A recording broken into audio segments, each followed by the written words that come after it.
menos el ciclo como se cumple, ¿no es cierto? El ciclo, veamos, es donde tengamos zancudo anófeles, la picadura y que es lo que introduce los esporoespolitos, y estos van a ir al hígado, ¿no es cierto? Al hígado, y en el hígado, veamos, van a tener su transformación, se transforman estos en los clerozoitos. Los clerozoitos van a invadir al hematíe, ¿no es cierto? Al hematíe, y esto va a generar la hemolis, acá se reproduce y acá ya están los gametocitos y otra vez va a seguir su ciclo. Entonces si tenemos en cuenta, vean ustedes, para los mosquitos, ¿qué se va a utilizar? Propelentes. Insecticidas serían, ¿no es cierto? Los insecticidas, o proteger los repelentes, toda esa parte, ¿no es cierto? O también la persona que está expuesta a protegerse.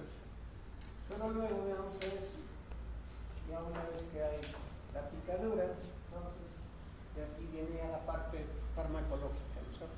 Donde deben trabajar los fármacos. Entonces la mayoría de fármacos, veamos ustedes, van a trabajar en esta parte. La parte aquí va a estar junto a la cloroquina, va a trabajar en esta parte del hematíe. Entonces la mayoría va a estar enfocada en esta parte. Entonces, ¿quiénes van a estar expuestos en esta parte de acá?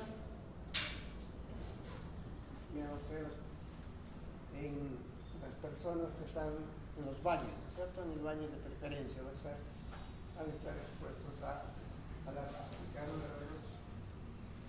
de los insectos. Entonces, y más o menos, veamos, para que más o menos es de unos 15 días desde el momento que se inicia, ¿no? Entonces cada uno, veamos ustedes, va a tener su ciclo, ¿no es cierto? Entonces eso nosotros vamos a ver qué es lo que tenemos ahí. Entonces uno de los fármacos que vamos a tener, vean ustedes, es la cloroquina. Entonces la cloroquina nosotros lo primero que vemos es en tabletas y en inyectables. En inyectable lo tenemos como fosfato, lo tenemos de 300 miligramos. Entonces, ¿cuándo se va a aplicar la cloroquina? Vean ustedes, acá es muy importante tener qué pasa si el Plasmodium es resistente a la cloroquina. ¿Se podrá utilizar? Ya no se puede utilizar. Entonces es muy importante saber esta parte, cómo vean ustedes es resistente. Entonces eso es, si el Plasmodium es resistente, ya no se utiliza la cloroquina, pero si no, veamos, es uno de los fármacos que inclusive se le puede dar a la madre gestante, la cloroquina. Entonces tengamos en cuenta cómo va a trabajar, veamos, la cloroquina. Entonces la cloroquina, veamos, necesita una activación y también veamos que necesita del adenosín trifosfato para penetrar y activarse. Entonces al activarse, veamos que es la fosforilación oxidativa nos va a proporcionar protones. Entonces la cloroquina debe estar protonada. Entonces la forma activa, ¿cómo va a trabajar? Entonces, pero ¿qué es lo que necesita, vean ustedes, el parásito? ¿Qué es lo que necesita? El parásito necesita esto, la hemozoína. Esto es lo que necesita para poder vivir, la hemozoína. Entonces, durante la hemolis, ¿qué va a pasar? Va a romper el hematíe, y luego veamos que se va a liberar la hemoglobina. Con la hemoglobina, ya saben ustedes cómo es su composición, ¿no es cierto? Tiene el grupo M, tiene, vean ustedes, entonces ese grupo M está formado por la hemoglobina, entonces la parte tiene los aminoácidos, eso vamos a buscar. Pero lo que le interesa al parásito es esto. Entonces, esta partecita de la ferroporfirina 9, el grupo M, entonces, ¿qué es lo que va a hacer? A esto, vean ustedes, lo debe transformar en hemozoína. Entonces, lo transforma en esto y esto es lo que lo va a utilizar. Entonces, ¿qué es lo que va a hacer la cloroquina? Va a impedir esto. Va a impedir esto que se transforme en hemozoína y de esa manera va a evitar la reproducción. Entonces, tengan en cuenta esto. Entonces, esta es la parte donde va a actuar. ¿Sí estamos claros, muchachos? Sí. Entonces, sí. Doctor, yo tengo una pregunta, pero es de una clase pasada, pero cuando estaba repasando me acabé de confundir, que era sobre el antagonista inverso y su diferencia con el agonista inverso. ¿Es lo mismo? ¿O en qué se diferencian específicamente? A ver, agonista inverso Con antagonista inverso. va a ser diferente. Pues el agonista inverso, ¿qué lo va a hacer? Va a trabajar en la parte inactiva. Eso es lo que tenemos que tener en cuenta. Ya, y el antagonista, porque, o sea, no lo captaba entender porque fue la misma pregunta que le había hecho en clase, no sé si se acuerdan, sobre el agonista inverso y la cetirizina y eso. Y también había leído sobre el propanolol, que también es un agonista inverso. Pero de ahí me acabé de confundir básicamente en qué se diferencia con el antagonista. No, por eso lo que vamos a trabajar nosotros es el agonista inverso, No el antagonista. no el Ah, antagonista. o sea, eso ya no. Por eso les digo, eso es lo que vamos a trabajar nosotros. O sea, tenemos la parte inactiva.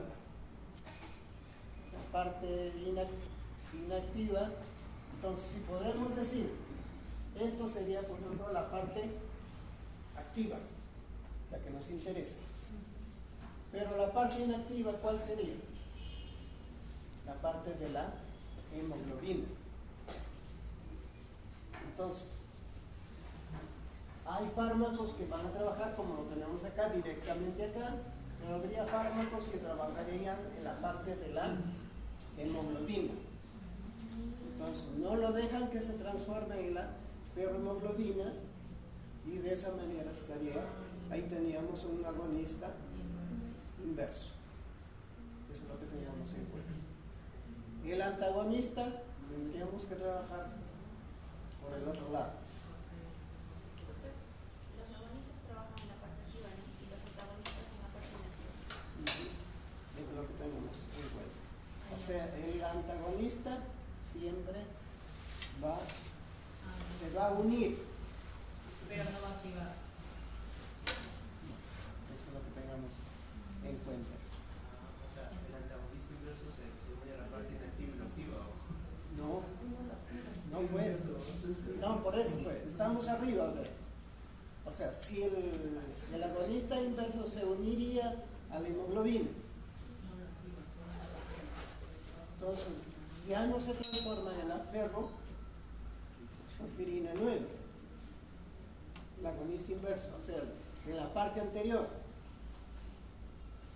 Entonces, en el caso que nosotros hemos trabajado en la clase, nosotros hemos trabajado en el caso de los antihistamínicos. Claro, que nosotros vamos es acá, tenemos los receptores H1. Entonces, estos receptores H1, ¿con quién se activan? ¿Quién va a unirse acá? La histamina. La histamina. La histamina se une. ¿Y qué va a hacer? Entonces nos da el proceso alergia, ¿no es cierto? Va a dar la alergia. Entonces, este receptor ya está ocupado por la histamina. Entonces, sigue este proceso. ¿Pero qué va a hacer los antihistamínicos? Entonces, se unen acá. Entonces, acá tenemos la loratadina, por ejemplo.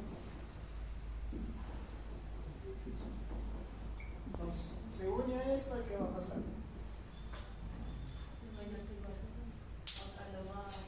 Ya no nos permite que esto se transforme en esto. Y de esa manera, ¿qué va a pasar con la histamina? Ya no se une, pues ya no lo deja libre. ¿Sí? A ver, eso es lo que tengamos en cuenta. Entonces estamos trabajando con la parte inactiva. Ahora, el antagonista, ¿cuál sería? El antagonista tendría que trabajar acá. O sea, Entonces el antagonista directo sería aquí, directo tendría que trabajar con esta parte. El antagonista tiene la propiedad de unirse. Eso es lo que tengamos en cuenta esta parte.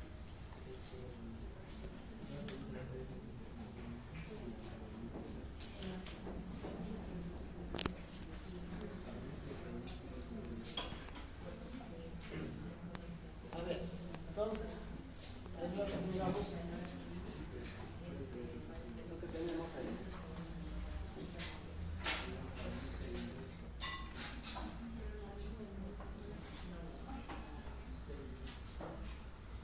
A ver,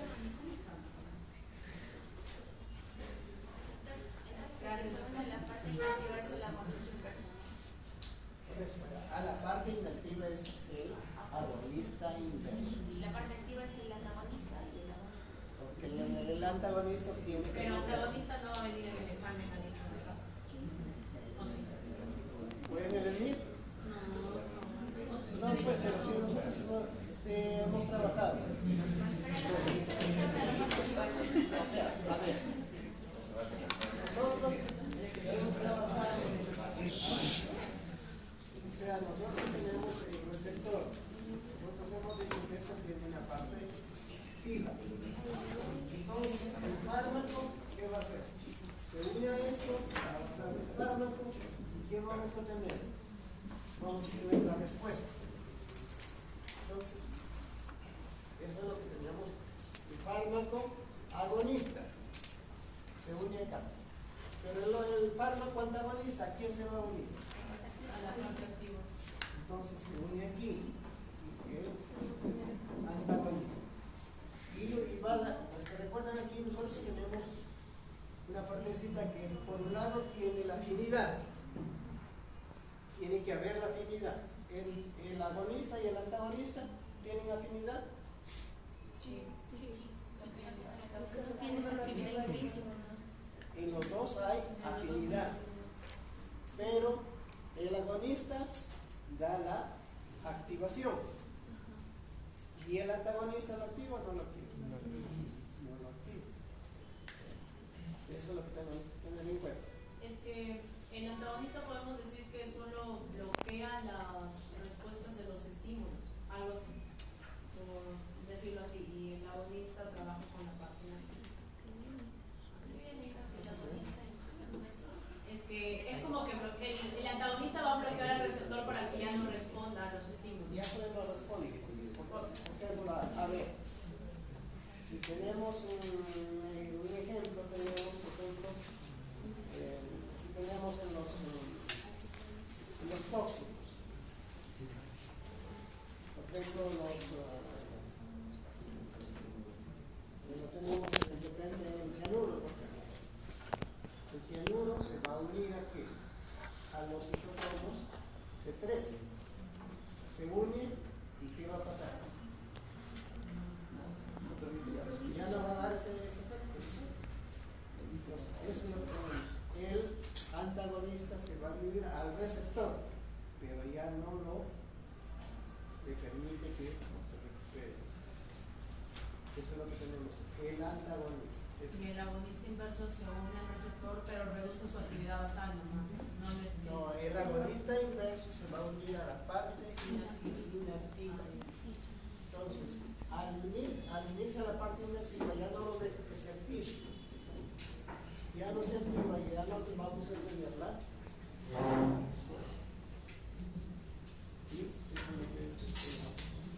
Entonces, los antagonistas de repente, por ejemplo, lo vamos a utilizar cuando hay envenenamiento. El envenenamiento con plomo. Por ejemplo, ahí se va a utilizar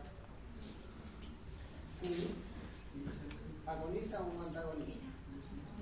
Antagonista, porque se une ahí, vean ustedes un quelato, de esa manera no se va a dar el efecto.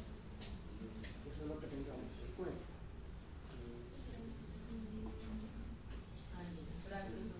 No hay problema, la idea es que tengamos ¿no?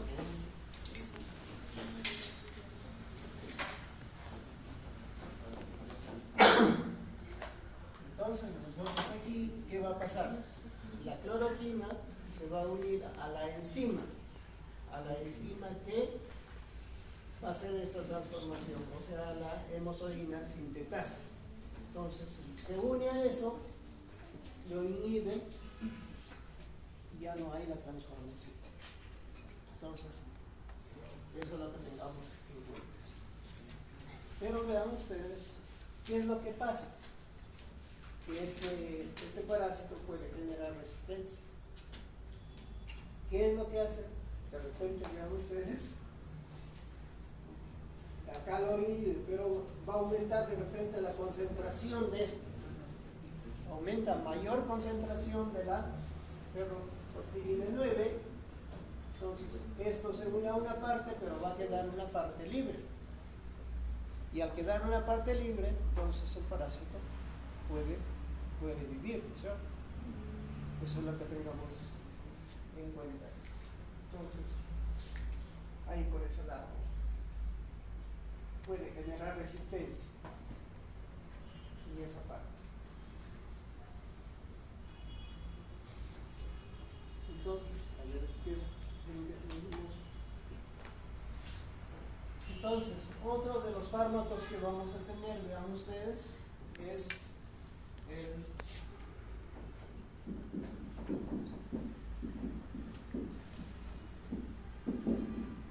proguanil.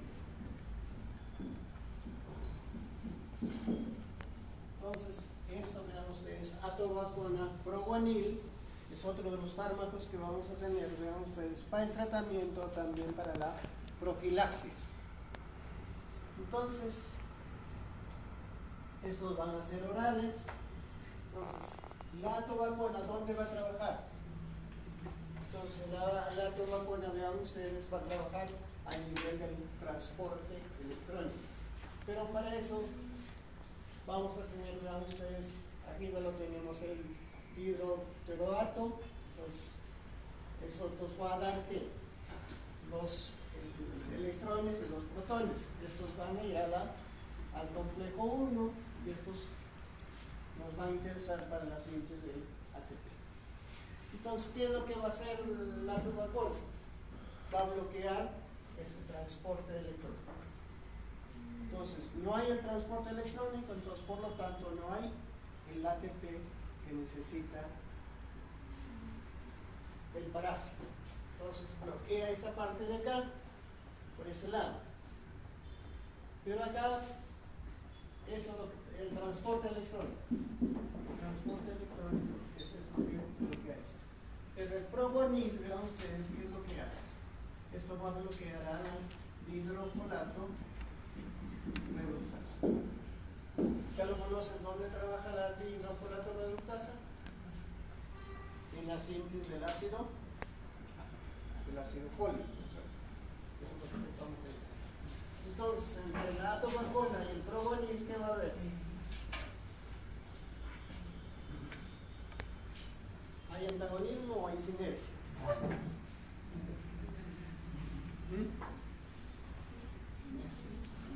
Hay una sinergia, ¿cierto? Eso es lo que tengamos que ver. Entonces, el atovacona, proguanil, vean ustedes, se va a utilizar para el tratamiento o también para la prevención, para la profilaxis. Entonces, ¿dónde va a trabajar? Esta parte, ¿no? Eso es lo que tengamos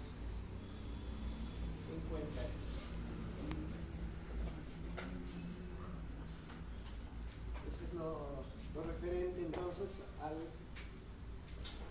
pero también nosotros hemos mencionado, que sí, pero les dije, a ver, la sulforoxina con la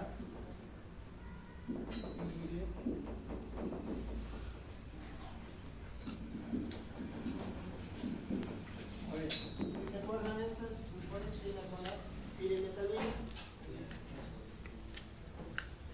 Entonces, la sulforoxina con la pirimetamina también es para el tratamiento de la malaria o del plasmodium. Entonces, ¿dónde trabaja esto? ¿Recuerdan ustedes la ciencia de las sulfas? En la parte de PABA, ¿no es cierto? De la teroato sintetasa, y esto trabaja a nivel de cuál? De la dihidrocolato redutasa. Entonces también hay una sinergia de ustedes en el tratamiento.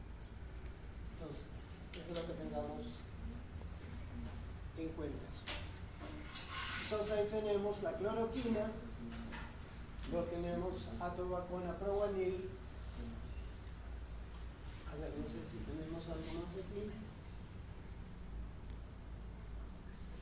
A ver, entonces estamos trabajando, vean ustedes, aquí lo tenemos, a ver, por aquí, a ver, que tengamos por aquí, a ver, por dónde tenemos, de ahí, arriba lo tenemos, lo que hemos trabajado, la cloroquina, metloquina, la primiaquina y la quinina, vean ustedes. ¿Dónde van a trabajar esa parte ahí?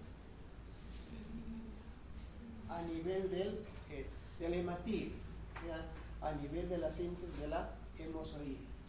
Eso es lo que tengamos en cuenta esta parte. O sea, ahí arriba lo tenemos la hemozoína, entonces de ahí vean ustedes, tenemos esa parte. Entonces, otro de los que lo tenemos acá lo tenemos, vean ustedes, la sulforoxina más la pirimetamina, que ya lo hemos visto también dónde trabaja. Tengamos en cuenta esa parte. Entonces, otro, vean ustedes, para el tratamiento, lo tenemos, vean ustedes, la artemisina. La artemisina, vean ustedes, lo vamos a tener como el artesunato.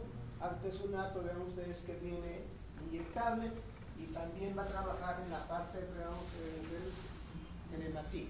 Entonces, pero en este caso, ¿qué es lo que va a hacer el artesunato? Va a generar radicales libres. Radicales libres, y vean ustedes, esta parte puede alterar ¿qué? Puede alterar los ribosomas, vean ustedes, alterar la membrana, entonces, los radicales libres. Entonces, de esa manera puede alterar toda, vean ustedes, la célula del plasmodium. Entonces, depende, vean ustedes, en la parte del África o del Asia, el artesunato, o sea, la artemisina, los derivados de estos, van a ser uno de los primeros para el tratamiento del plasmodium. Entonces, es lo que tengamos en cuenta esta parte. A ver, si más o menos me puedo entender, muchachos. Entonces, la artemisina, o sea, el artesunato, esto es inyectable, es uno, vean ustedes, de los fármacos para el tratamiento en el África, en el Asia, vean ustedes, para esta parte. Entonces, en esta parte, vean ustedes, va a generar radicales libres. Y esos radicales libres pueden afectar, vean ustedes, a los ribosomas, a la mitocondria, y pueden afectar también a la membrana. Y eso va a matar, vean ustedes, al plasmodium. Entonces, eso es lo que tengamos en cuenta. Por otro lado, bueno, acá también está la atorvaquona, que hemos dicho que va a trabajar en esta parte. Aquí lo tenemos así. Pero vean ustedes, ahí tenemos dos antibióticos, la doxicilina y la clindamicina. Ya saben ustedes dónde actúan, ¿no es cierto? Esto actúa en la síntesis proteica. Pero estos fármacos, vean ustedes, la doxicilina y la clindamicina se pueden utilizar como profiláctico.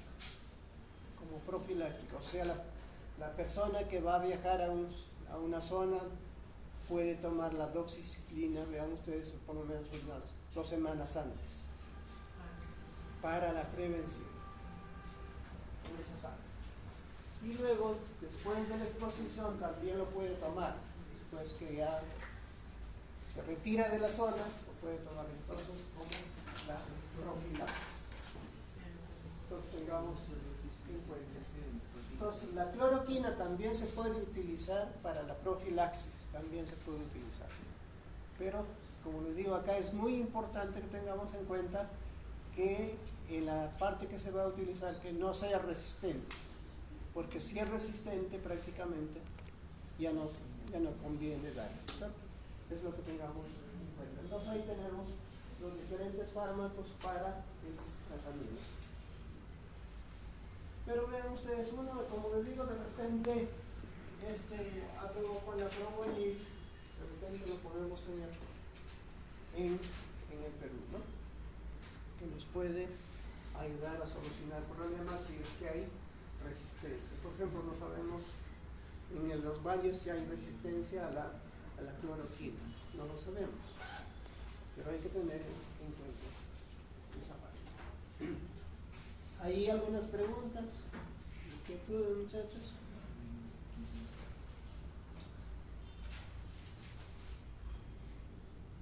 Entonces, ahí tenemos los diferentes fármacos. A ver, veamos a ver qué tenemos por ahí. Y ahí, otra parte.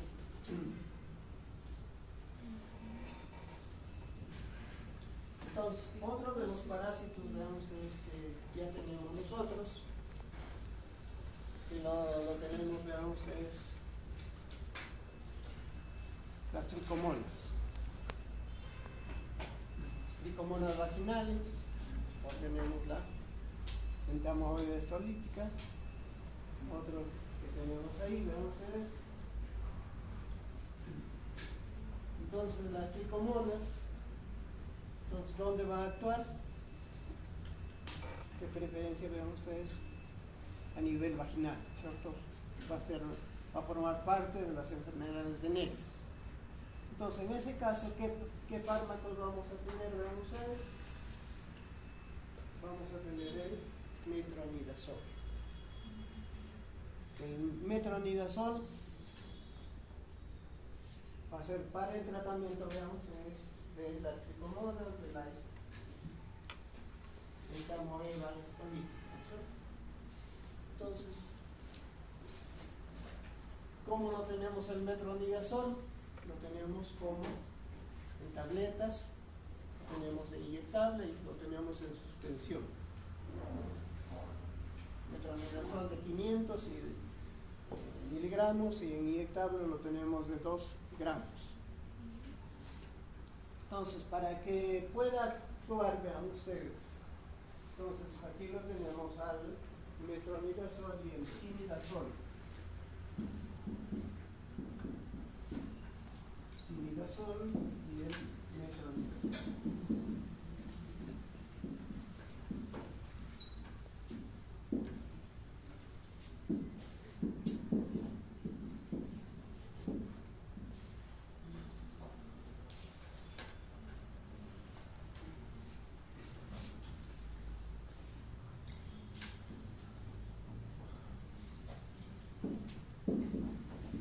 Entonces esto, veamos, lo tenemos de 500 miligramos, en este caso, lo tenemos de 500 miligramos, y esto de 2 gramos lo tenemos intravenoso. Esto lo tenemos, esa parte. Entonces,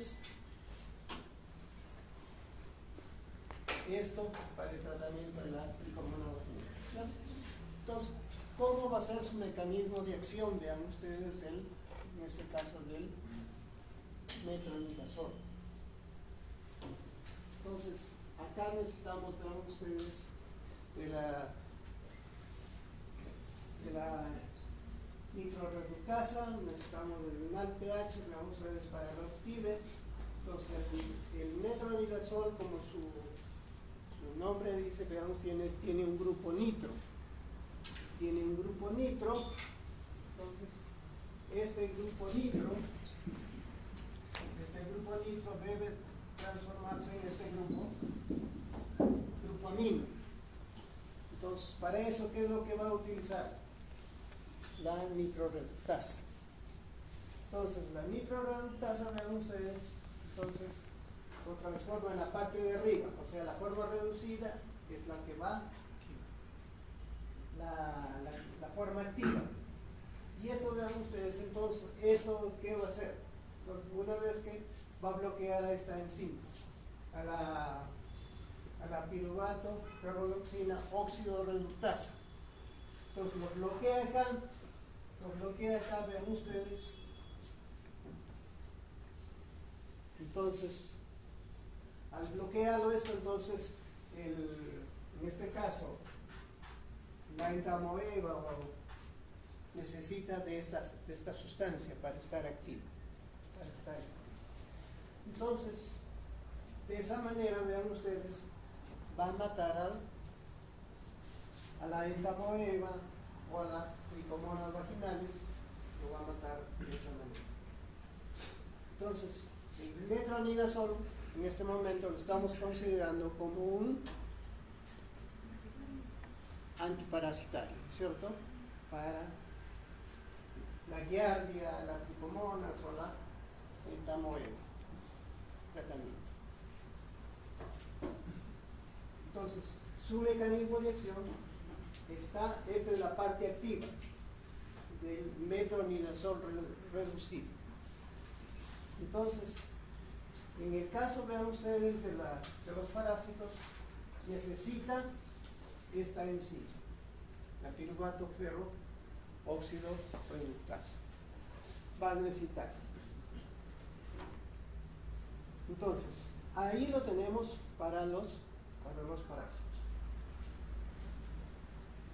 Entonces, esto es lo que tengamos en cuenta. Tricomonas, giardia y entamoeba. Entonces, nosotros tenemos acá giardia, tricomonas, lo vamos a tener, ¿cierto? Giardia y tricomonas lo vamos a tener. Entonces, esto lo vamos a tener, vean ustedes, en forma oral o también hay en forma de crema vaginal. Eso es lo que tengamos en cuenta. Entonces, este metronidazol, vean ustedes, tiene un sabor metálico y es muy importante tener en cuenta sus reacciones adversas. Si van a recetar el metronidazol, una de las cosas que se tiene que advertir que la persona no ingiera alcohol, que no tome alcohol, porque vean ustedes, se puede intoxicar muy rápidamente con eso. Es lo que tengamos en cuenta. Entonces, la forma activa, vean ustedes, es la parte reducida. Ahora, entonces ahí lo tenemos como antiparasitario. Pero vean ustedes, también el metronidazol se utiliza como antibacteriano.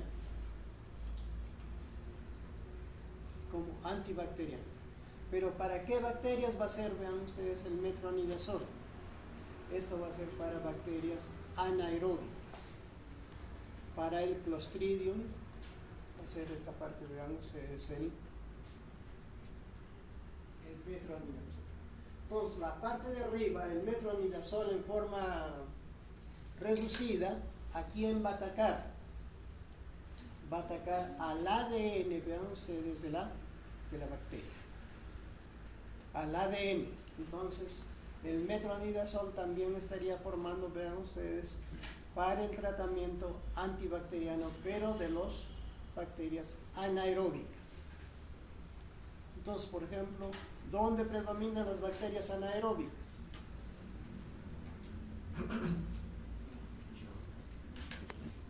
tracto gastrointestinal, ¿no es cierto? En el tracto gastrointestinal ahí. Entonces, por ejemplo, si ustedes van a hacer una operación, entonces creo que veamos, hay que tener en cuenta esta parte, ¿no es cierto?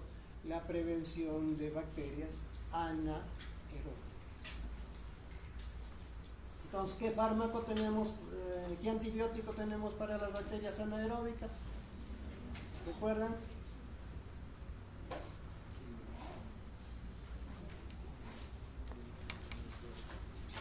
Entonces, a ver, lo averiguan.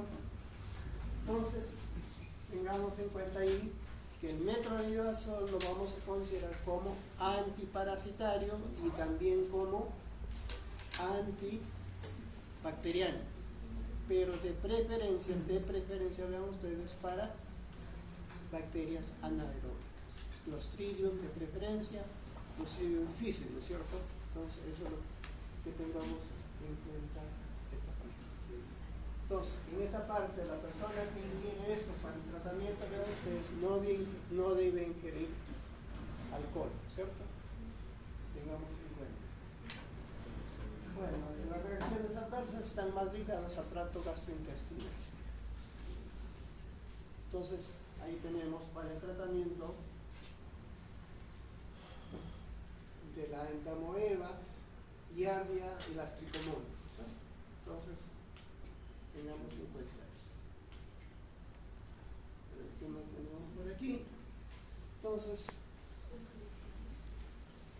ahí lo tenemos, vean ustedes los diferentes parásitos que tenemos ahí. Entonces, ahí están las bolas, está la malaria. Entonces, ¿qué fármacos hemos mencionado ahí? Vamos a ver, tenemos la cloroquina, la metroquina, primaquina. Entonces, los dos primeros van a trabajar ¿a qué nivel? De la hemozoína sintetasa, ¿no es cierto? A nivel del hematido. Ya, sulfadoxina, metamina, ya lo conocen dónde trabaja, atovaquona, probonil y el artemet. Entonces ahí lo tenemos, los fármacos que van a trabajar para la entamoeba histolítica, lo tenemos el metronidazol, el tinidazol y los saxamidas. No sé si hay en este momento, no sé si lo tenemos en este, pero metronidazol y tinidazol sí lo tenemos. Luego tenemos las tricomonas vaginales, metronidazol, tinidazol, giardia lambia. Entonces, cuando tenemos trastornos gastrointestinales, también el metronidazol. Entonces, acá vemos, tenemos el caso de la leishmania. La leishmania lo tenemos en los valles. En los valles, vemos, a veces puede hacer picaduras a nivel de repente de la cara, puede afectar esto. Entonces, ahí uno de esos, para el tratamiento, vean ustedes, puede ser la amphotericina B, puede ser un inyectable, ya lo conocemos, pero otro de los tratamientos también, acá lo tenemos, el gluconato sódico. Esto es inyectable, más o menos es de 10 miligramos por kilo de peso. Entonces, más o menos el tratamiento es de un mes. Tengamos en cuenta que esto es para la leishmania. Eso sí lo tenemos en algunos valles, lo tenemos ahí. Entonces para la leishmania, entonces tenemos la amphotericina B, que es inyectable, y el gluconato sódico. Lo tenemos ahí. Bueno, no sé si tenemos acá, bueno, creo que tenemos la enfermedad de Chagas, ciclosomas. Entonces ahí tenemos esta parte, vean ustedes, el microtinux.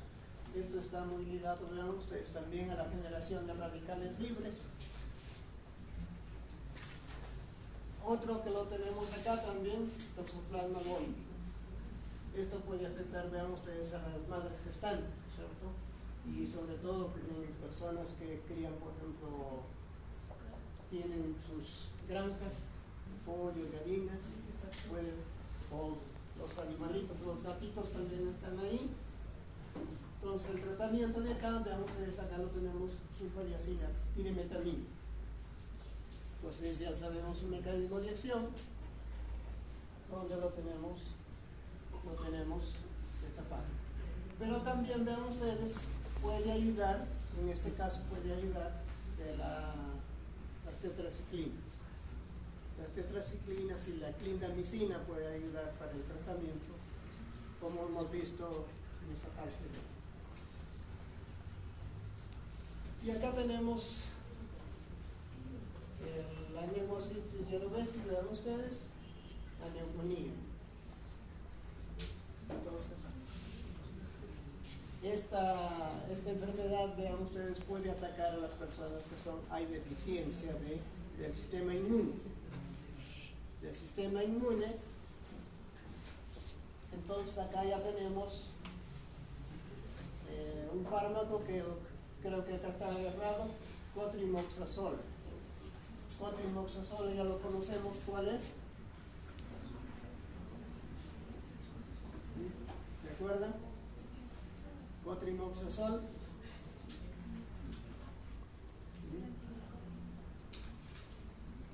¿Recuerdan? Es el Bactrim que les decía. El cotrimoxazol, o sea, es la combinación de sulfa con trimetoprim. Toda la combinación. O también lo que hemos visto es el atovacona con el proguanil. Pero la primera opción para esto es el cotrimoxazol. Entonces, ahí tenemos lo referente a los parásitos.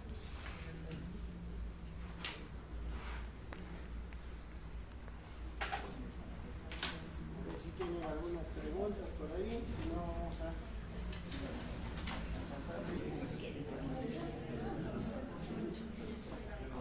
A ver, otras infecciones que tenemos con parásitos, vean ustedes ahí.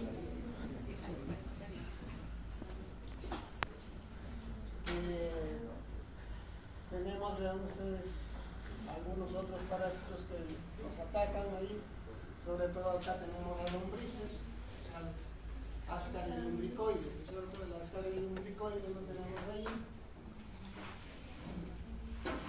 Lo tenemos también el Enterobius vermicularis, en esta parte. Entonces, ¿qué es lo que tenemos acá? Vean ustedes, tenemos el albendazol. Entonces, albendazol de preferencia, vean ustedes, para las lombrices que tenemos. Entonces, ¿qué presentaciones tenemos del albendazol? Del albendazol tenemos tabletas, vean ustedes, orales de 200 miligramos. Y tenemos también de suspensión de 100 miligramos. Entonces, tratamiento, vean ustedes que tengamos ahí. Aquí el tratamiento, para hacer el tratamiento, ¿qué es lo que se tiene que hacer primero? La identificación, ¿no es cierto? La identificación. Entonces, las personas que tenemos las lombrices, de repente hay poco de alergias, o también vean ustedes comezón, ¿no es cierto? Entonces, y generalmente la mayoría, vean ustedes, atacan a la mayoría de niños, ¿no es cierto? La mayoría de niños atacan. Entonces, lo importante es la detección de esta parte. Entonces, acá es muy importante, bueno, le van a dar el medicamento y luego hay que le dan el tratamiento, por decir una semana, en este caso. Para las mayores serían las tabletas y para los niños en suspensión. O sea, el tratamiento más o menos es de 2 semanas.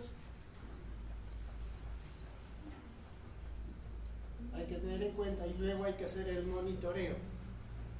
Porque el problema, vean ustedes, que solamente se contamina a uno, puede ser la familia, ¿no es cierto? La familia. Entonces eso se tiene que tener en cuenta. Entonces, Para eso tenemos el albendazol.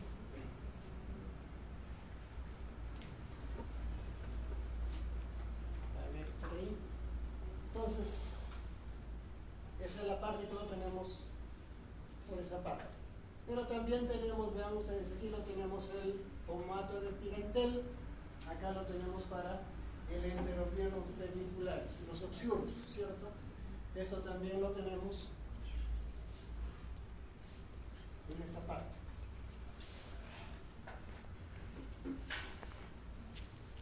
Entonces, ¿cómo va a trabajar? Vean ustedes el albendazol. ¿Cómo va a trabajar el albendazol? ¿Dónde va a estar su diana? Entonces, en este caso, el parásito tiene que ingerir el fármaco. Tiene que ingerir el fármaco. Entonces, ¿cuándo será conveniente dar el albendazol o el pomato de pirantel? ¿Con el estómago vacío o con el estómago lleno?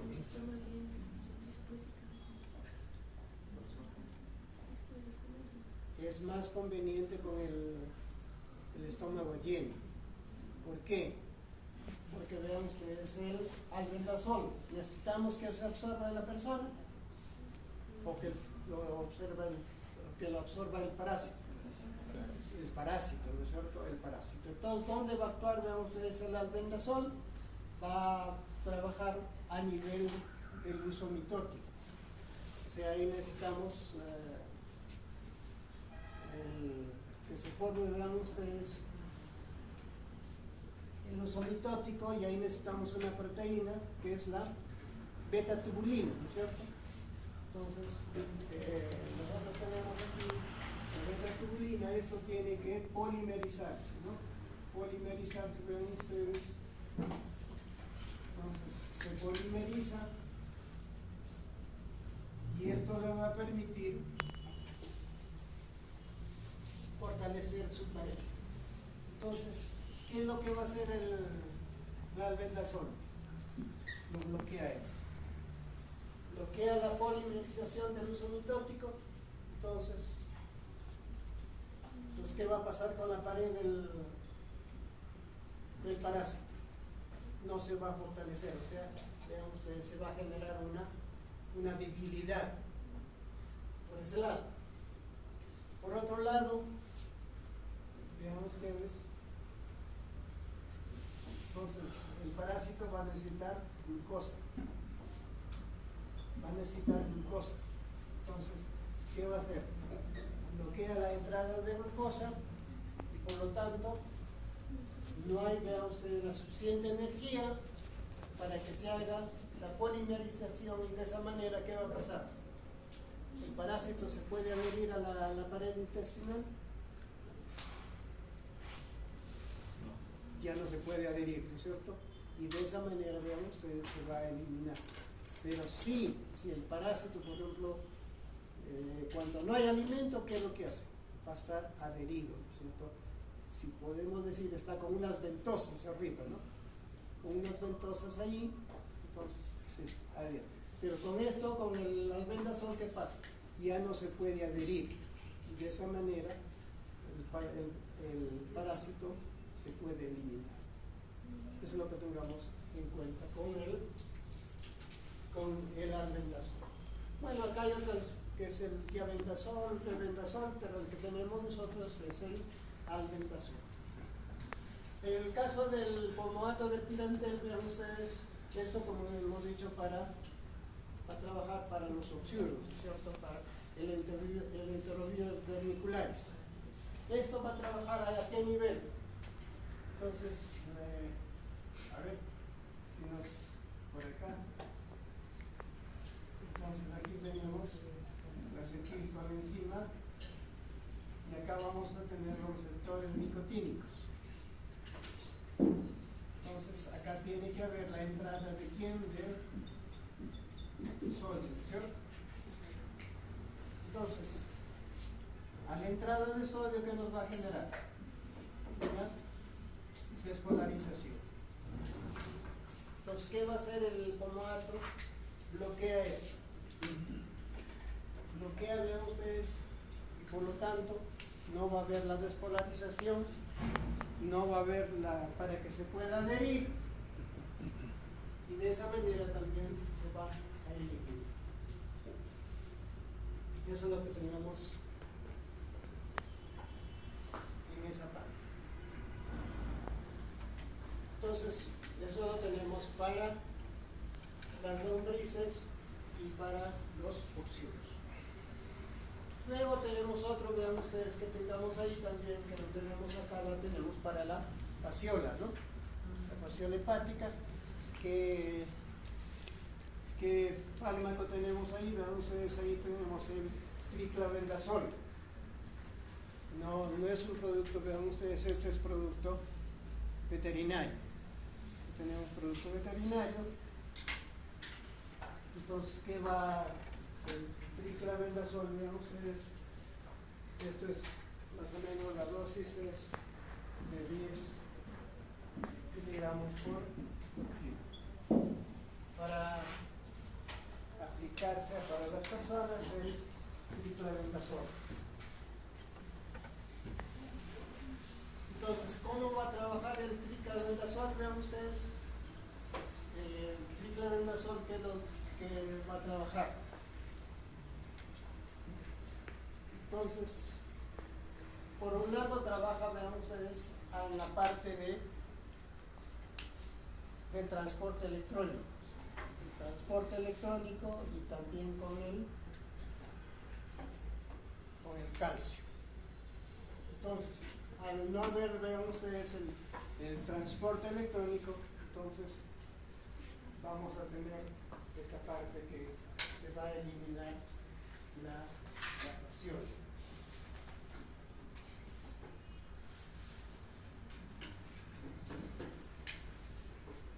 Bueno, luego tenemos para la 8C casi la filariasis, no sé si lo tenemos acá. Ahí lo tenemos el estrangiloide. Para el estrangiloide también puede trabajar el albendazol. Pero la ivermectina, vean ustedes, ahí lo tenemos, lo que se utilizó para el COVID. Entonces, la ivermectina, entonces, esto, vean ustedes, va a generar por un lado también radicales libres. Radicales libres y puede afectar, vean ustedes, al ADN, a las membranas y a los líquidos, y de esa manera eliminar esa parte. Entonces, la ivermectina.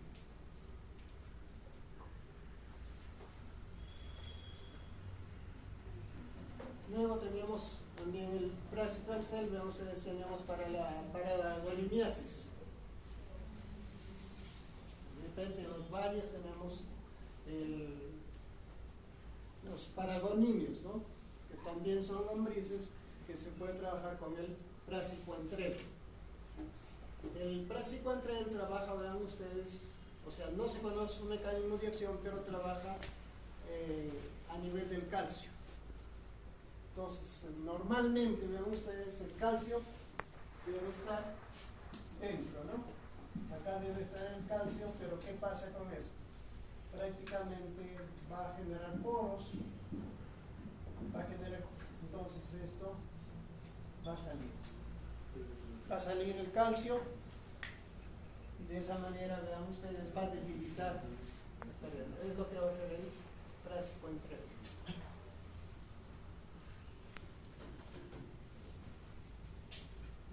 Y luego tenemos también acá, vean ustedes, la giardia. La giardia y la Phytosporidium. Entonces, para la giardia, que hemos dicho qué fármacos tenemos, de preferencia el metronidazol. Pero acá tenemos, vean ustedes, el Phytosporidium. Entonces, bueno, es una enfermedad rara, pero de repente la que va a ser más importante es la nitazoxanida. Entonces, para el Phytosporidium. Esto viene en tabletas orales y en suspensión. Como lo teníamos el nitazoxanida.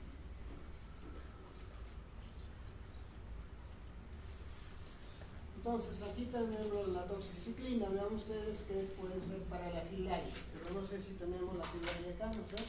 Entonces tengamos en cuenta la doxiciclina. Ya saben dónde actúa, su mecanismo de acción.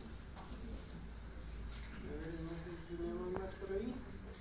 Creo que de repente hasta ahí algunas preguntas ahí antes, muchachos. Entonces con eso estaríamos terminando para los parásitos. Entonces eso es lo que tengamos en cuenta. Entonces, ¿qué es lo que tenemos nosotros acá? La mayoría tenemos lombrices y oxyuros, tenemos esa parte, vean ustedes, y lo tenemos esa parte. Entonces ya tenemos bacterias, ya tenemos hongos, ya tenemos los parásitos. Ahora vamos a ver un poquito sobre la parte de los virus.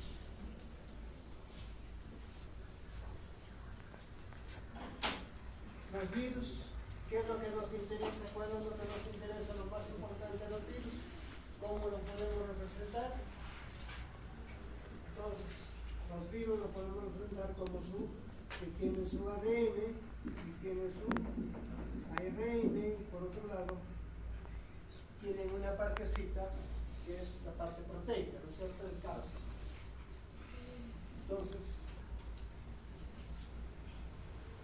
Entonces vamos a tener prácticamente dos clases de virus, ¿cierto? Entonces, ¿estos virus pueden vivir solos? No pueden, necesitan de un huésped, ¿no es cierto? Entonces, ¿qué es lo que van a aportar los virus? Van a aportar su ADN, ¿y qué va a pasar? Entonces aquí va a haber la duplicación, tiene que haber la transcripción y tiene que haber la síntesis proteica, o sea, la traducción, ¿no es cierto? O sea, y al final tienen que obtenerse las proteínas. Entonces, el ADN va a utilizar el ADN de quién?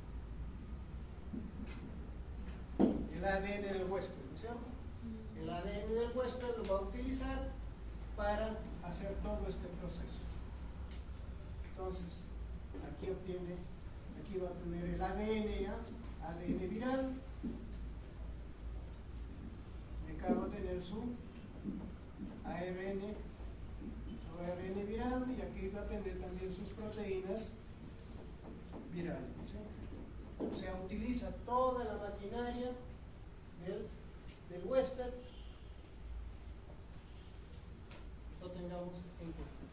Entonces, el virus que tiene el ADN, por ejemplo, el virus del herpes, ¿no es cierto?, o de la influenza, de la gripe, ¿no?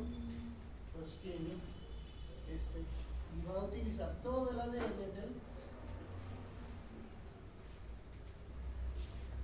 del huésped. En cambio, el que tiene el ARN, ¿qué es lo que va a hacer? Entonces, este ARN primero se tiene que transformar en ADN. O sea, entonces acá puede haber una parte mixta. Entonces va a haber una partecita que va a servir el ARN, va a haber una partecita con el ADN. Y este ADN es el que va a entrar en la parte superior. Entonces, acá tiene que tener sus enzimas respectivas para hacer todo este proceso que tengamos en cuenta. ¿Sí? Entonces ya lo conocen ustedes. Entonces, a ver qué tenemos aquí en los fármacos antivirales. Entonces ahí lo podemos visualizar. Tenemos el virus que tiene el ADN, Entonces, tiene que haber en la célula huésped, tiene que haber un receptor, ¿no es cierto? Algo tiene que haber que lo atraiga para que se pueda unir. Se une, entonces, por un proceso de endocitosis, ¿no? Por un proceso de endocitosis va a entrar y vean ustedes, pierde la parte del subcápside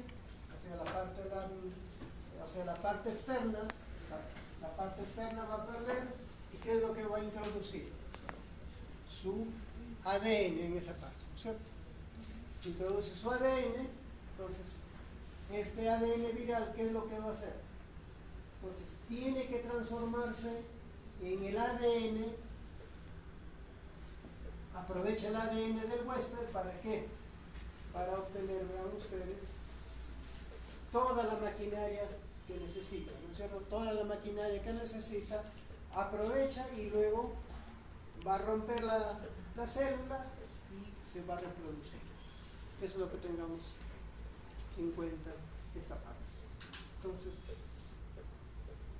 Entonces, en este caso, vean ustedes, uno de los virus que vamos a tener es el herpes.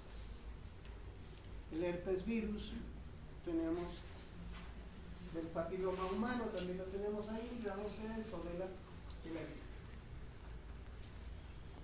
Entonces, aquí, ¿qué fármacos vamos a tener para, vean ustedes, para el herpes? Uno de los principales fármacos lo tenemos aquí, el aciclovir. El aciclovir lo tenemos para el herpes, vean ustedes. Entonces, este aciclovir tiene que incorporarse en el ADN, de alguna manera tiene que por acá interferir, ¿cierto? Entonces, si lo tenemos ahí el aciclovir, ¿en qué presentaciones lo tenemos el aciclovir?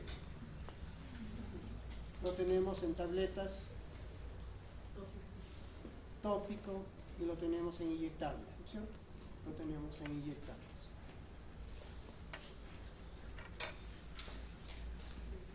Entonces, vean ustedes, es muy importante acá considerarlo a esta enzima, la timidina quinasa.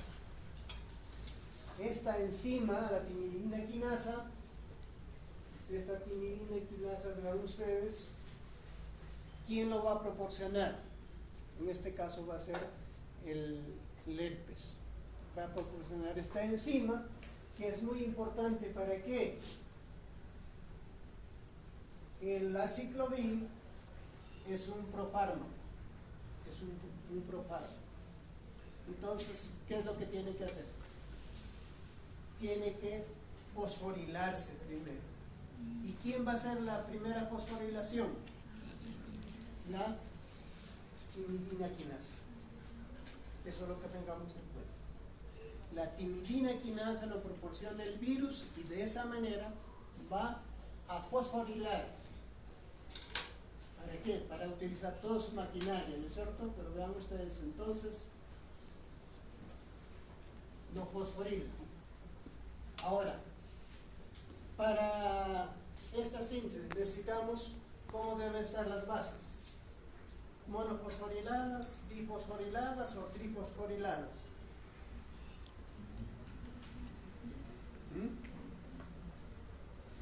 A ver, su bioquímica, ¿cómo debe estar? Para la duplicación, la transcripción debe estar difosforilada, trifosforilada, monofosforilada.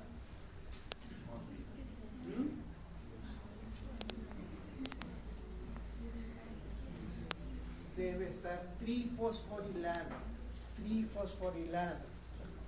Entonces debe estar, puede ser el desoxirribonucleótido o el ribonucleótido, tiene que estar fosforilado. Eso tenganlo en cuenta. Entonces, ¿qué es lo que va a hacer? Vean ustedes entonces, para la aciclovir, entonces es un profármaco. pero para que pueda funcionar debe estar trifosforilado. Entonces, ¿quién va a hacer la primera fosforilación? La timidina quinasa. Y después, luego el resto ya lo hace el huésped. Lo fosforila en el resto para estar trifosforilado. Entonces, ¿qué es lo que va a hacer acá en la ciclovir? Va a evitar esto. Entonces, ¿a dónde se va a unir? A la ADN polimerasa. Entonces, a la ADN polimerasa, vean ustedes cómo el aciclovir se parece bastante a la guanosina. Entonces, va a entrar en la guanosina, pero no va a tener, vean ustedes, la 3' activa. No tiene la forma 3' activa y de esa manera no puede crecer la cadena. Y entonces va a bloquear esta partecita de la síntesis. ¿Sí? ¿Está claro, por favor, su mecanismo?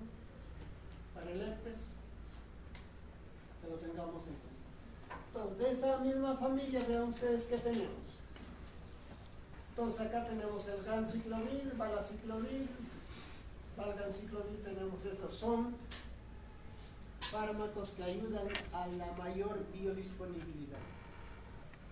Entonces, acá, por ejemplo, vean ustedes que tenemos la vida media de la ciclovir es muy corta, por decir de 1 hora. Entonces, ¿cómo debe ser la dosificación?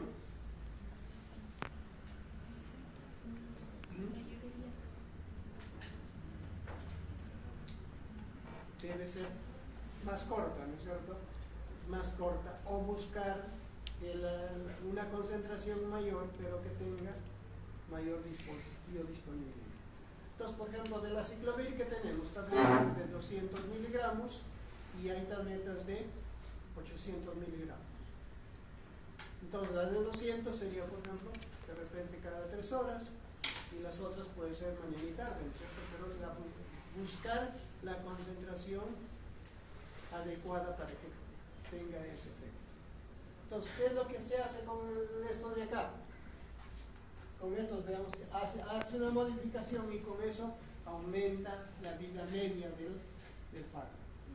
La vida media del fármaco. Entonces, ese es para el herpes, ¿no? Para el herpes no tenemos. Ahora, ¿todos tendremos el herpes? ¿No?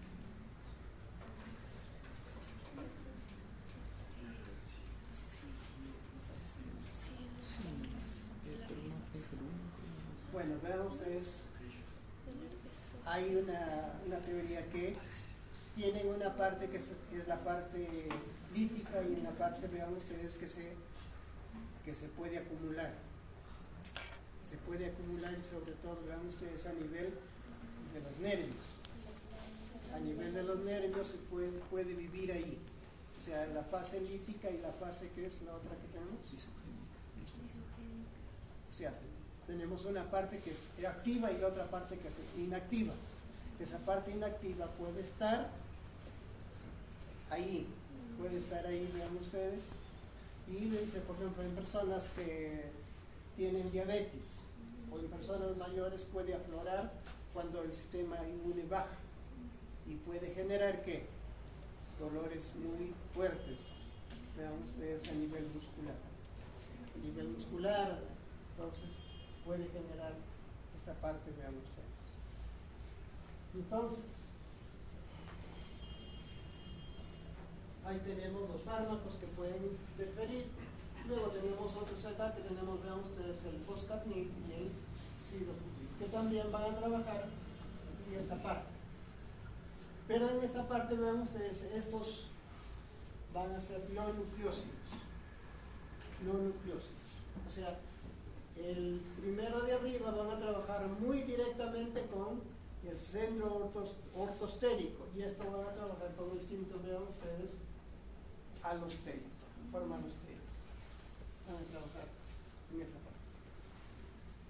Entonces, por otro lado también tenemos, vean ustedes, que puede ayudar es el interferón como una vacuna. Entonces, eso es lo que tengamos en este caso con los virus que tienen el ADN, ¿no? Entonces, prácticamente, vean ustedes, lo tenemos en esta parte de la duplicación. Pero hay otros fármacos que pueden estar, vean ustedes, que pueden estar acá, pueden estar en la salida. En la salida pueden haber algunos fármacos que pueden estar en la salida. Entonces, no sé si vamos a ver si tenemos por ahí algo más, lo referente, a ver.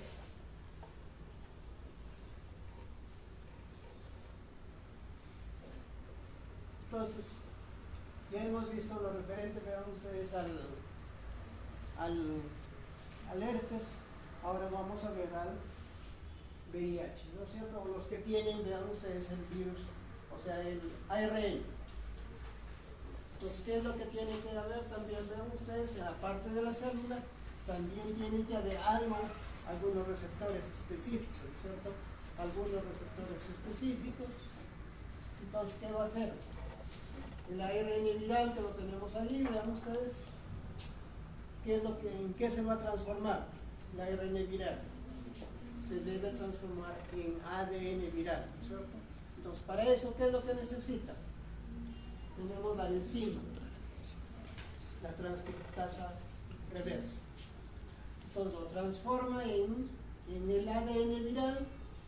Ahora, ese ADN viral, vean ustedes, ¿qué tiene que hacer? Se tiene que integrar en el ADN del huésped. ¿Y para eso qué necesita? Necesita una enzima. ¿Qué enzima necesita? La integrasa. La integrasa, vean ustedes, va a cortar al ADN del huésped y va a introducir su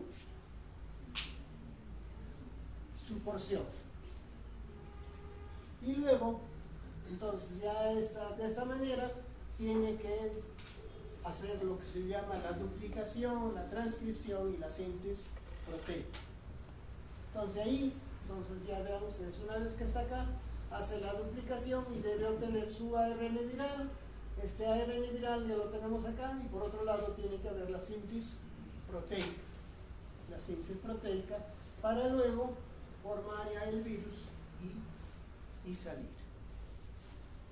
Eso es lo que tenemos con el caso del VIH o también de la rabia, ¿no? De la rabia lo tenemos también, lo tenemos ahí. Entonces, en el caso, vean ustedes, del VIH, ¿qué es lo que vamos a tener en cuenta ahí? O sea, ¿dónde va a estar las dianas? Las dianas para el VIH. Entonces, por un lado la entrada, por otro lado, vean ustedes, la transcriptasa reversa, por otro lado la integrasa y por otro lado la proteasa. Entonces, ¿cuántas dianas tenemos ahí? ¿Sí se puede visualizar? Tenemos 3, 4.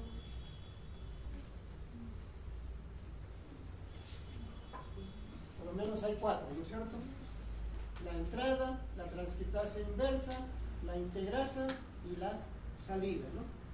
Entonces, tengamos en cuenta esa parte. Doctor, la proteasa es para la salida. ¿Perdón? La proteasa es para la salida. Ya, para la salida, aquí se necesita esta partecita, pues. O sea, ya tiene su ARN viral y necesita esta partecita que es el cápside, ¿no? Y que es lipoproteico, ¿no es cierto? Entonces, ¿quién lo va a obtener acá? Entonces, acá tiene que tener o sea, se va a obtener como preproteínas. Como preproteínas, entonces esas preproteínas tienen que transformarse en proteínas virales. Y esas proteínas virales tienen que integrarse para que pueda salir ya por exocitosis. Sale el virus. Entonces, eso vean ustedes en forma general para la parte de los virus que tienen el ARN.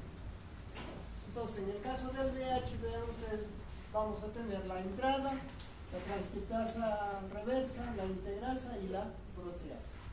Entonces, podemos tener en cuenta, más o menos en el, mire, que apareció más o menos en el 85, bueno, 82 por ahí apareció el VIH.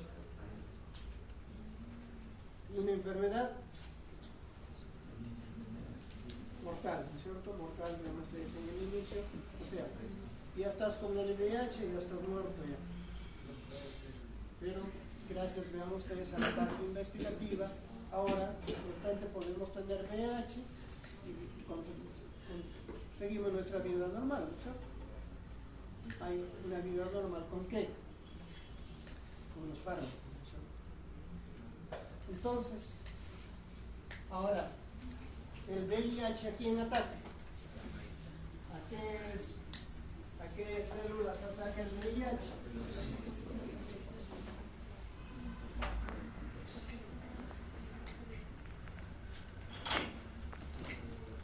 ¿Sí?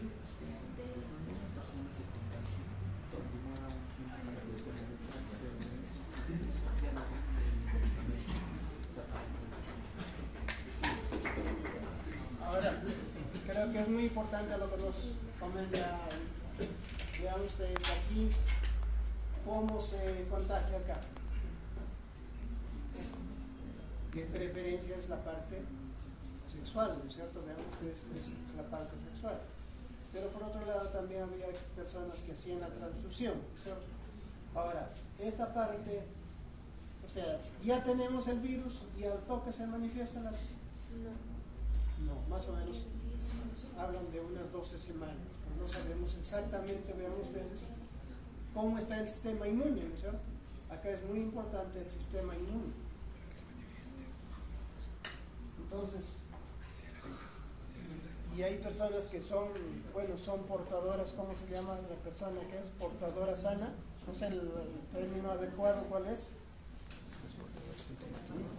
O sea, la persona tiene el virus, pero no asintomática, creo, ¿no? Ya, esa es la parte, vean ustedes, que lo tienen. Entonces, de repente tenemos el virus y estamos con nuestra vida normal, pero ya podemos ser transmisores, ¿no es cierto? Transmisores del virus. Entonces, hay un periodo. Pero entonces, acá vemos, es muy importante la detección. Entonces, ¿qué pasa con los linfocitos CD4? Entonces, estos más o menos deben estar más o menos en un promedio de 500 a 1500, vean ustedes, a 1500 células por milímetro cúbico. Eso es lo normal. Entonces, por ese lado. Entonces, ¿qué pasa? Vean ustedes en esta parte. Estos pueden disminuir hasta, vean ustedes, hasta 50. Hasta 50. Pero acá ya sería demasiado. Entonces, para detectarlo más o menos está por acá en 200. Entonces, el sistema inmune. Entonces, el sistema inmune, vean ustedes, por acá, los linfocitos. Los linfocitos T, ¿no? Pero son los CD4. Digamos en cuenta. Si baja esta carga, vean ustedes, el virus comienza a reproducirse. Y por otro, la carga viral, o sea, el virus, o sea, el VIH, ¿cuándo aparece? Más o menos 1 por 10 a las 5. Vean ustedes. Entonces, ¿cuál va a ser el tratamiento? ¿Cuál va a ser? ¿Cuál va a ser el objetivo principal? Sería esto, disminuir y por otro lado, aumentar, ¿cierto? Disminuir la carga viral y aumentar eso. O sea, a esto bajarlo a lo mínimo y esto a sus valores normales. eso es muy importante el sistema inmune, ¿no es cierto? ¿Cómo está el sistema inmune? ¿Para qué? Evitar escapar. Y ahí lo que nos dice Víctor, está esa parte ahí. El sistema inmune juega un papel muy importante ahí. Entonces, de repente la persona como es, tiene acá bastante y no lo deja que se reproduzca, ¿no es cierto? Pero ya está un portador sano, ¿no es cierto? Un portador sano, vean ustedes, en esa parte. Y una de esas partes, vean ustedes con todo respeto, es la parte sexual, ¿no es cierto? Vean ustedes, creo que es muy importante en esta parte la monogamia, ¿no? Entonces, es muy importante en esa parte. Por el otro lado, también la prevención, ¿no es cierto? La prevención. Sí. El otro lado, vean ustedes, es muy importante.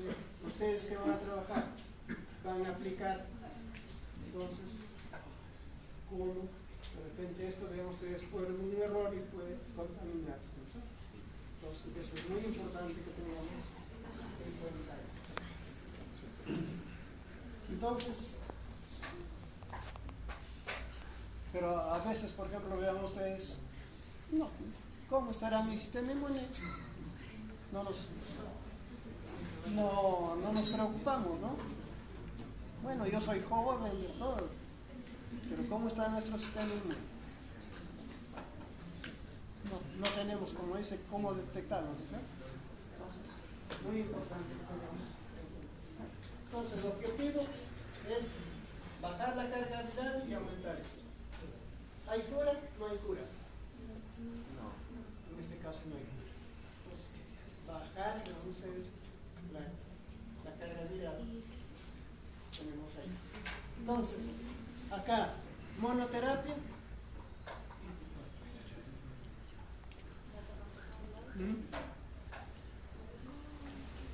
¿Convendría una monoterapia?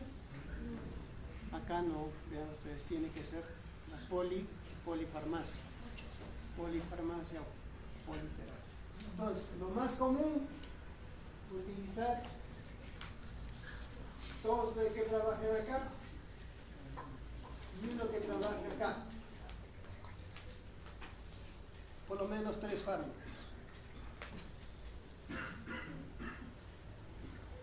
Entonces, eso es el tratamiento que hay. Pero vean ustedes, puede haber también en esta parte acá, aquí hay el dolutegravir, lo están recomendando como primer tratamiento con ¿cuál? Con los de la transcriptasa reversa. Entonces, en la transcriptasa reversa, vean ustedes, vamos a tener fármacos que son nucleócidos. Nucleócidos, y acá vamos a tener fármacos que son no nucleócidos. Entonces ya ustedes conocen lo que es un nucleócido y lo que no es un nucleócido. Los nucleócidos, estos de acá, tienen que estar activados. Entonces, lo que hemos visto para el herpes. ¿Cómo debe estar acá? Vean ustedes estos de aquí, estas bases deben estar trifosforiladas.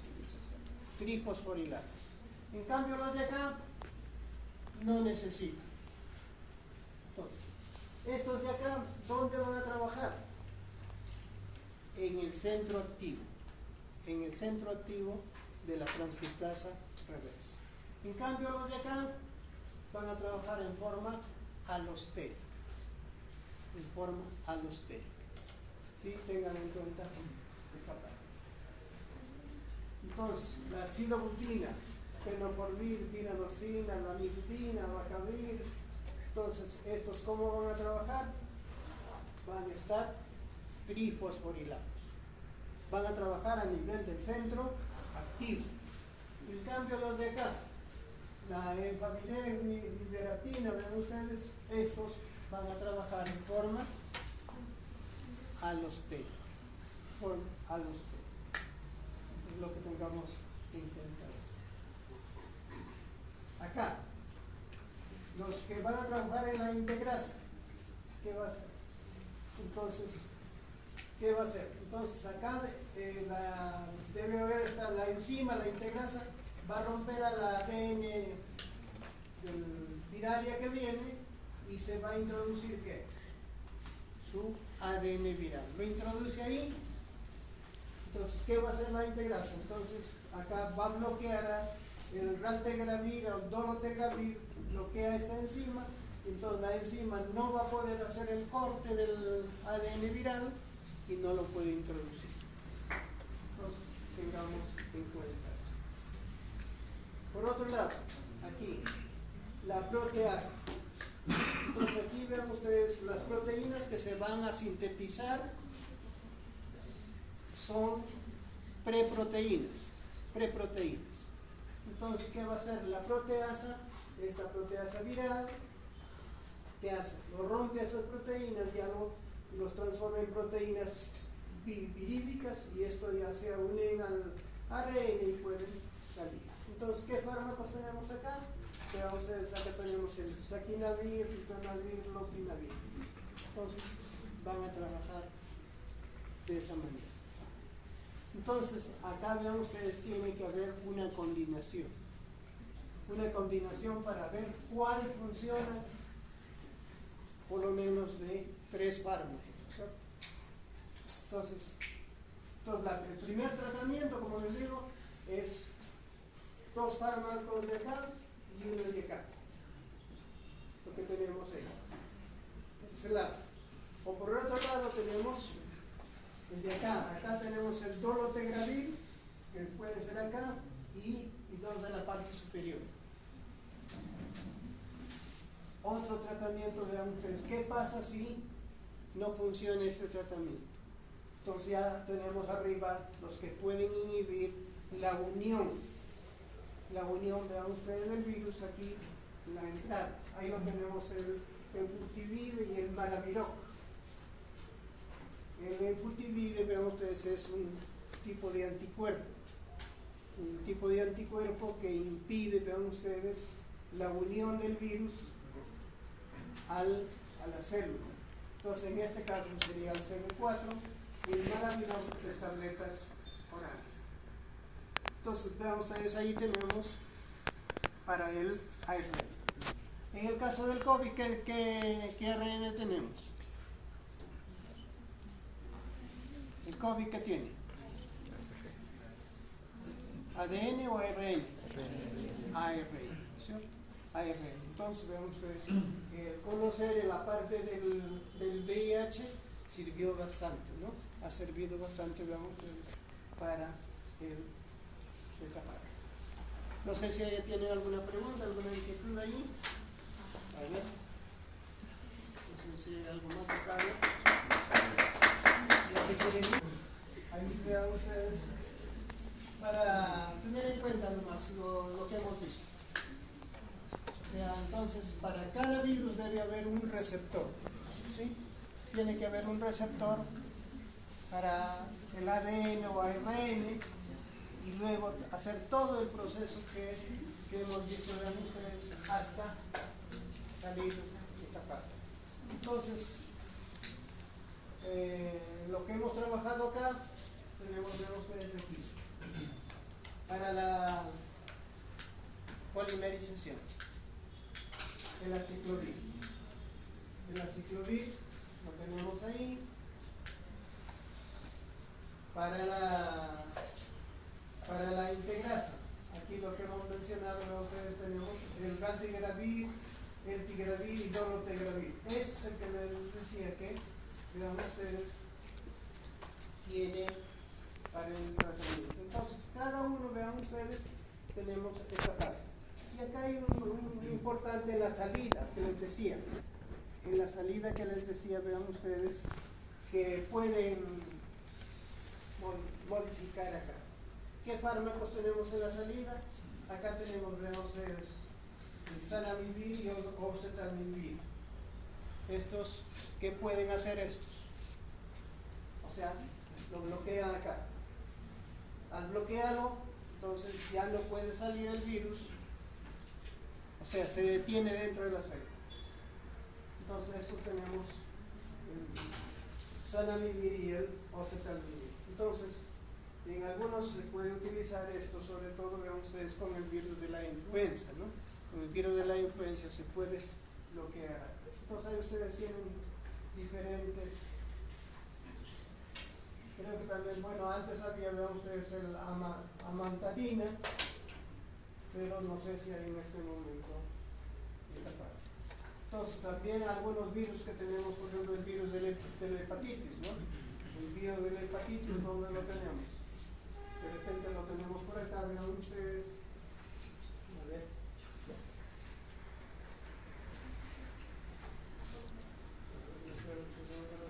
Aquí.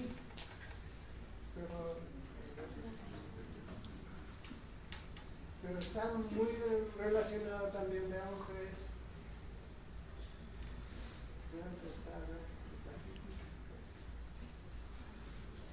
A ver, de repente tendríamos que revisar un poquito más de la parte de la... Pero hay que tener en cuenta acá. ¿Qué virus tenemos? Vean ustedes.